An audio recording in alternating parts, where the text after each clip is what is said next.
It's supposed to rid your skin of acne, but that clear complexion could be coming at a high cost. As Fox Eye's Duarte Geraldino shows us, there are growing concerns tonight about a key ingredient in some of the most popular acne treatment creams and cleansers. A new analysis of acne creams and cleansers found dozens contain high levels of a chemical linked to cancer. This study was published in the Journal of Investigative Dermatology. What's happening is that products, in this case, benzoyl peroxide containing acne products, have the unfortunate property where the benzoyl peroxide degrades into benzene. Dr. Christopher Bunick is a dermatologist at Yale University. He's also a co-author of this study. Benzene has been known for almost 100 years to be a very strong carcinogen to humans. And particularly, it was known to increase the risk of leukemia and blood cancers. Researchers tested over 100 acne products with benzoyl peroxide that you can find at major retailers in 6 states.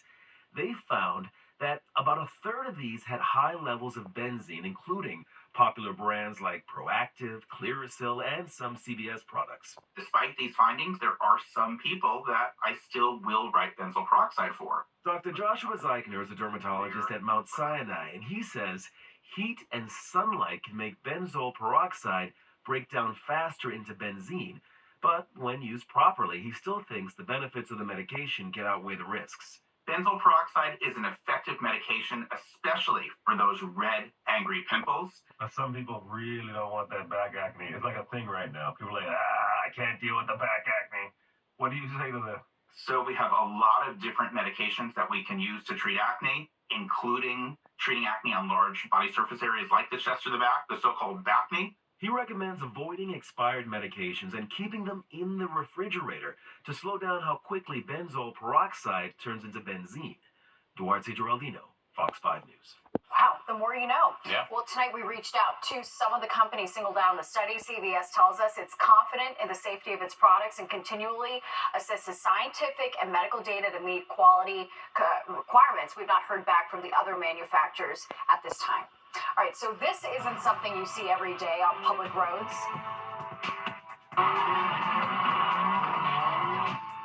If you're lucky, at least. Street racing causing chaos on Long Island, and tonight police want your help to identify these people caught on camera. And as New Yorkers and the world mark 1 year since the deadly October 7th terrorist attacks in Israel, a hostage who survived shares her story and how her faith got her through the tragedy. You're watching the 10 o'clock news. An emotional gathering in Central Park tonight where Jewish families and friends gathered to mark 1 year since the October 7th attacks. The event was organized by the UJA Federation of New York, Jewish Community Relations Council, and the Hostage Forum, and it featured tributes to those who died and draws attention to the men and women still in captivity in Gaza. This has been a year full of grief, layers upon layers of it. We fear for his life. A deal for their release is the only viable path that will lead to all hostages coming home. And the Long Island parents there of 22-year-old hostage Omer Nutra pleaded for a ceasefire and his safe return. During the evening, the faces of the hostages and those who died filled a giant screen. There were also emotional messages delivered by those who survived the Nova Music Festival. And on this somber 1 year anniversary, a young woman who was taken hostage by Hamas terrorists and later released is sharing her story. Fox 5 Sharon Crowley introduces us to Sapir Cohen and shares her story of survival. I felt miracles. Hamas terrorists kidnapped Sapir Cohen from a kibbutz in Israel on October 7th. During 55 days in captivity, held underground in Gaza tunnels, Sapir says she never lost faith. I think that one of the biggest miracles that I felt is that I understood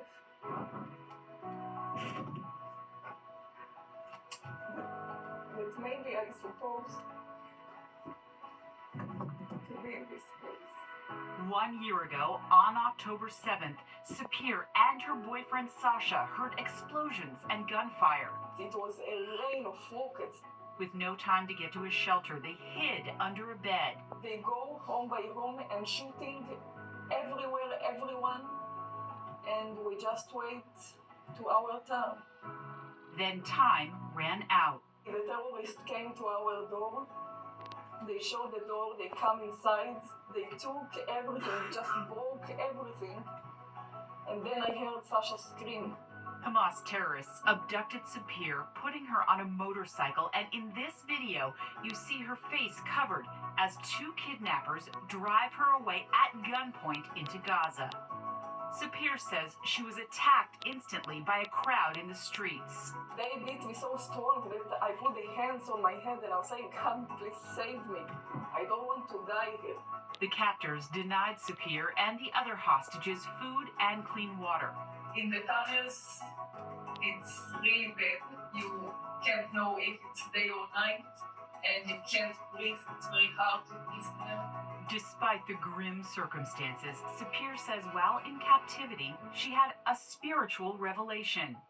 This video, released by Hamas militants and declassified by the Israeli army, shows some other hostages, 5 female Israeli soldiers, being held at gunpoint near the Gaza border. When I say this prayer, something deep inside of me, I felt peace, and I didn't understand how can I feel it in this situation. In the moment she decided to shift her attention from her own suffering to someone else, she saw another hostage, a 16-year-old girl who needed help. That I want to save her, and I want to make her happy. From that moment that I decided to take this responsibility, I felt so powerful. 2 months after her kidnapping, Hamas released Sapir along with some of the other hostages as part of a ceasefire and prisoner exchange deal. Her boyfriend Sasha remains in captivity, along with as many as 100 others. I am so inspired by Sapir. She is heroic and angelic. Rabbi Ari Berman is president of Yeshiva University here in New York City. After Sapir's release, he invited her to speak to students at Yeshiva University's Stern College for Women. She did not grow up a person of faith, but found her faith and deepened it in the tunnels of Gaza. She prayed to God in captivity, thanking God for bringing her to this place. Sapir now shares her story with Jewish communities all over the world. Faith heals, and faith spreads hope. And that's what she did, and that's what faith stands for. Now her faith and her prayers are for the Israeli hostages who still haven't come home. And Sapir says she will travel the world, whatever she needs to do to keep the message out. She wants to make sure that her boyfriend Sasha and all the other hostages get home safely as quickly as possible. Sharon Crowley, Fox 5 News. So moving, and you can see more of our coverage marking 1 year since the deadly October 7th attack on our website, fox5ny.com.